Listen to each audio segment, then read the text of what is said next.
Depuis le 30 mars, 60% des conducteurs de bus sont en grève pendant 1 heure à la prise de service à 5 heures du matin et à la mi-journée. Au moment où ils reprennent le travail et sortent dans des 3 dépôts, dont celui-ci, boulevard d'Atlanta, l'intersyndicale poursuit son action en informant les conducteurs, notamment non grévistes.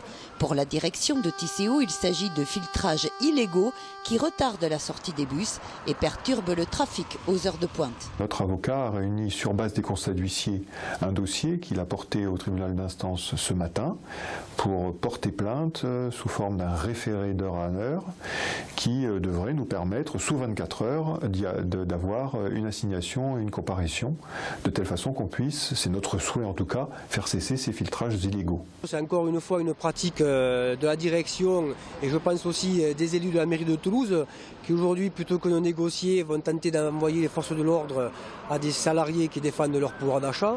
Et si on se mettait autour de table et si vraiment on discutait, je pense qu'on arrivera à débloquer la situation.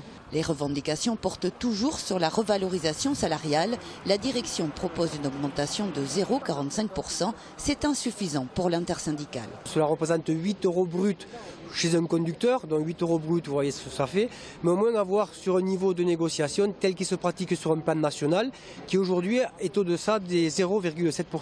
Ensuite, on va demander un effort sur la prime de vacances et éventuellement une prise en compte sur la mutuelle qui a augmenté de 14% chez les traminots. Notre proposition est au-dessus de l'inflation. Donc il y a la préservation du pouvoir d'achat, mais elle tient compte d'un contexte général qui s'impose à l'ensemble des services qui travaillent avec la communauté urbaine. Vous savez que les contributions publiques sont en baisse.